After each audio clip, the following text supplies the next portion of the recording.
Assalamualaikum warahmatullahi wabarakatuh. Ketemu maning karo channel Dalang Guntur sing mutur-mutur. Kepriwe kabare sedulur? Moga-moga sing pada sehat waras slamet, sing pada lancar rezekine, sing murah rezekine, sing barokah. Amin ya robbal alamin. Saderengipun kula nyuluk menika wonten pamundutan. Saya pribadi dari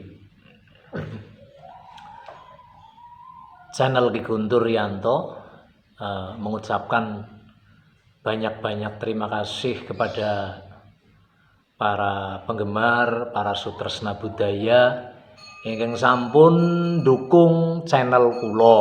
Nggih.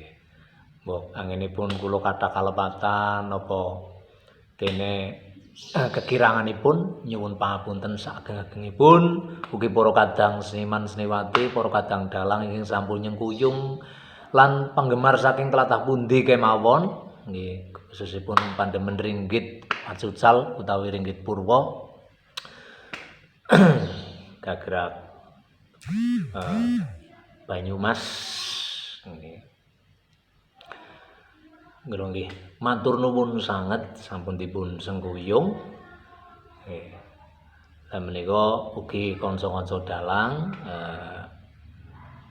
adik-adik kula saking tlatah Kecamatan Maos ugi tlatah Kabupaten Cilacap ingkang sampun sami nyengkuyung kaya dene adik kula Ki Dalang Wahyu Pamungkas saking tlatah Merenek yang selalu memonitor matur suwun mbah nuwun lan ugi adikku lanang Dalang Bagus Brasonto saking tlatah Karangreja Kecamatan Maos ugi ingkang selalu monitor adikku lanang Dalang Bangkit saking Karangkemiri Maos ugi selalu monitor selalu nyengkuyung dukung channel kula lan ugi Kang Mas kula Ki Dalang Nazim Yudhoyono saking tlatah Desa Karangsari Kecamatan Adibala ingkang ugi selalu monitor dukung kula matur nembah nuwun lan mugi ingkang boten saged kula sebut setunggal-setunggal kanca-kanca dalang ingkang sampun kersa nyengkuyung kula niku boten supa ugi Dalang Agus Susmono saking tlatah Diraja ugi tansah nyengkuyung kula senior kula kalebet saking tlatah Mergawati Om Bambang Gais ingkang tansah menyupport kula matur suwun mbah nuwun lan sedaya kemawon dan semua pihak yang telah mendukung channel Ki Guntur Riyanto matur nuwun dan menika wonten pamundutan saking para kadang para penggemar menika wonten kang ngresakaken sulukan Sri Tinon menika versinipun almarhum Mbah Gino utawi Ki Sugino Siswa Carita. Saderengipun kula nglampahi sulukan versi almarhum Ki Sugino Siswa Carita tansah ndedonga mugi-mugi panjenenganipun almarhum Ki Sugino Siswa Carita pinaringana jembar kuburane dipun pangapunteni sedaya dosa kalepatanipun lan mugi tinambiya tetep iman Islamipun. Amin ya rabbal alamin. Mbok bilih anggenipun mangke kula netepi requestanipun para penggemar, para sederek sedaya menika kathah kekiranganipun sulukan Sri Tinon versi almarhum Ki Sugino Siswa Carita nyuwun pangapunten saageng-agengipun. Sri Tinon langening pamiyan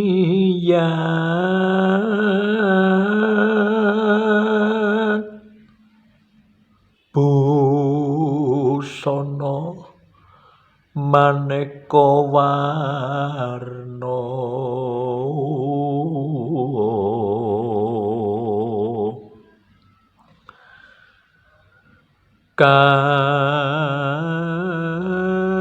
karengganing kencana retna ombrong bendera lelayur kang kumitir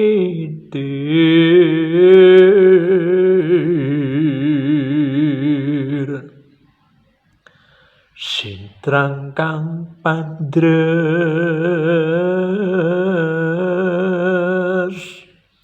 ing maruta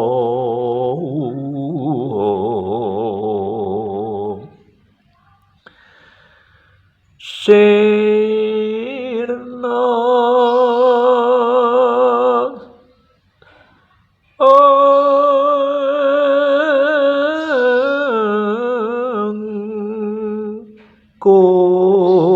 kumaraning wiyat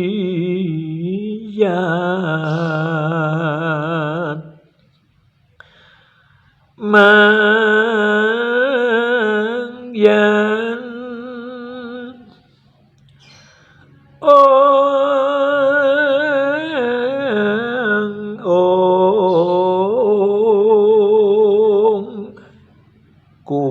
kumlebeting dewaja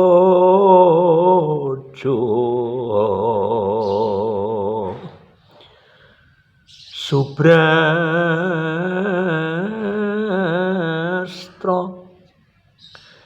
kayugung keprapar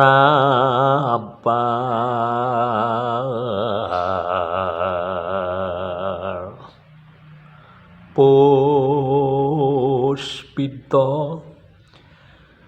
panjrahing siti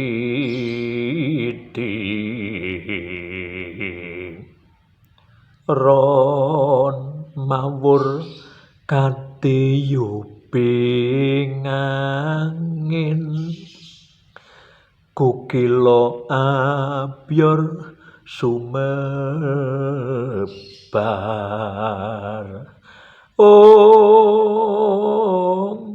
mekaten kata kekiranganipun nyuwun pangapunten sagengipun. Assalamualaikum warahmatullahi wabarakatuh.